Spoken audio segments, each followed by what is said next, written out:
Apparently, a poorly designed cable cost Toyota RAV4 owners. The high-tension cable that powers the rear motor of RAV4 Hybrid and Prime four-wheel drive models corrodes quickly. Out of warranty, the bill to replace it can exceed about $6,000. Owners of RAV4s are anxiously waiting at lasting solutions from Toyota. So what's the culprit in this story? Corrosion is primarily caused by road conditions. As of 2019, the position of the connector between the cable and the rear wheel motor promotes the accumulation of debris and moisture. It is a circuit that must be completely isolated from the rest of the vehicle for it to work properly, explains Sacha Leroux, owner of the Arleco Generation III garage to Radio Canada. This was reported actually by Radio Canada. Starting in mid-2021, Toyota redesigned the part to allow water and dirt to drain away. However, after inspecting several vehicles, Sacha Leroux believes that the new design does not give the expected results. He says, in my experience, it's still not enough because it still traps dirt and calcium. There is still corrosion, he confirmed.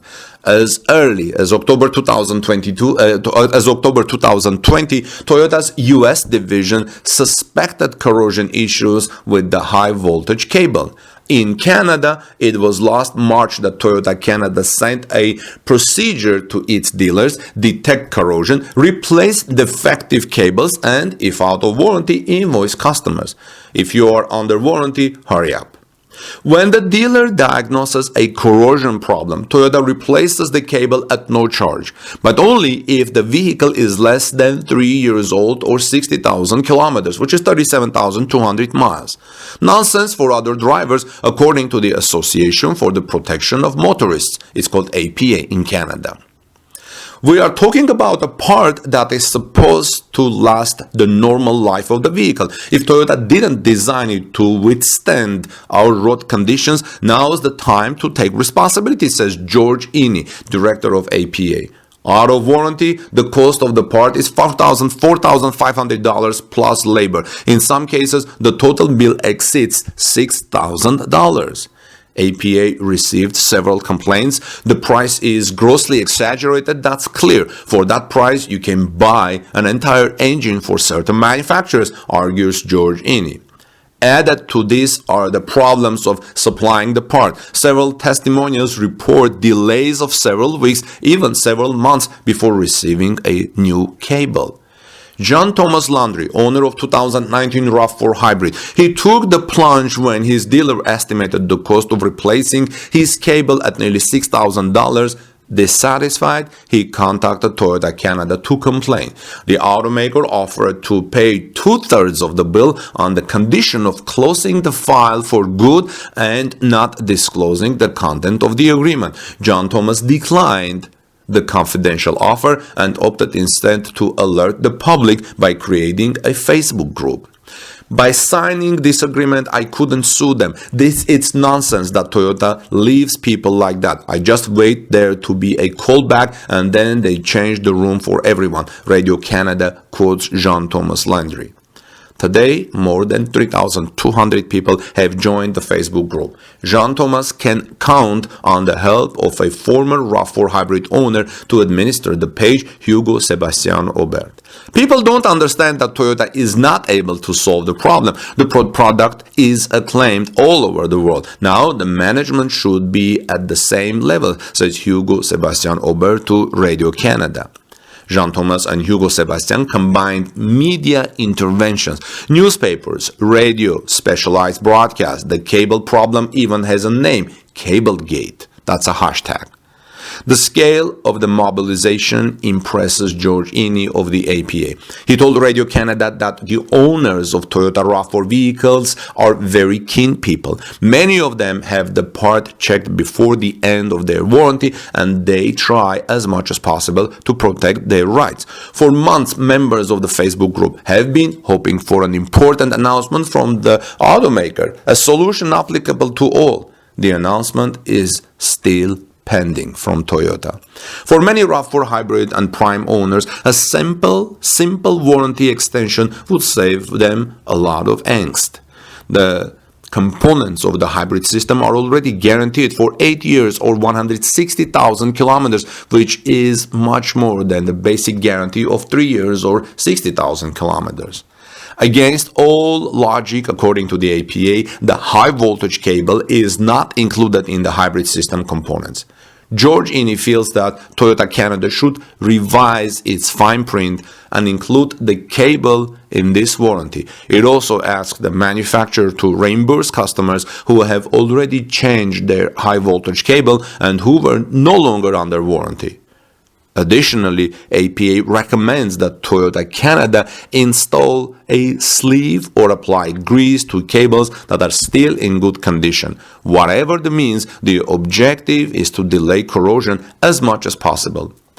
What path does Toyota Canada plan to take to overcome Cablegate? It is impossible to know, says Radio Canada. The company refused Radio Canada's request for an interview as this case is currently before the courts, writes the spokesperson. While waiting for a permanent fix, RAV4 Hybrid Prime owners should replace their damaged cables or risk having to do it again in a few years. Now, a class action against Toyota? A request for authorization of class action was filed in Montreal last May against Toyota Canada. Among the demands, reimburse the cost of replacing the cable, pay punitive damages, and extend the warranty just like the other components of the hybrid system, writes Jean-Luc Bouchard of Radio Canada. What do you think, friends, on these things? Let me know your thoughts. Have you ever experienced this problem? Let me know your thoughts in the comment section below, and I'll look forward to reading them and commenting. Do you know that Toyota RAV4 has a younger brother? It has been updated and is now a plug-in hybrid.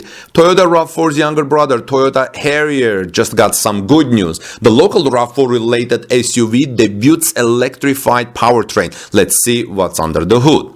Toyota Harrier is a compact SUV that the brand sells locally in Japan. And you may not know that it's already completed 4 generations. The last one was presented in 2020. And this would be its first facelift. The highlight is that the new plug-in hybrid powertrain.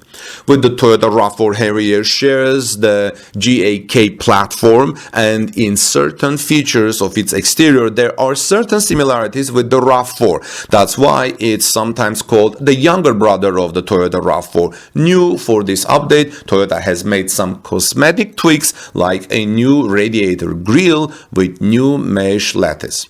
The wheels were also restyled, but the rest of the elements are the same as its predecessor, being characteristics: the bulging hood, main headlights in the form of boomerang, high belt line and spoiler on the roof. Inside the new plug-in hybrid Harrier, black leather was chosen for the clothing. So what's new under the hood? 2020 Toyota Harrier, 2023. So it must be said that the update focus this time is a renewal of the mechanical aspects of the Toyota Harrier, premiering a PHEV plug-in hybrid propulsion system. This version arrives to be located at the top of the range.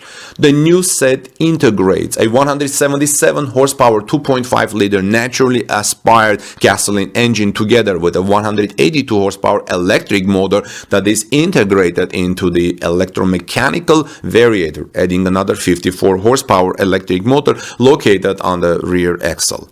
This being the case, the PHEV system delivers a maximum power of 306 horsepower and has an 18.6 kilowatt-hour battery that allows autonomy in 100% electric mode of 93 kilometers. That's a little bit less than 60 miles.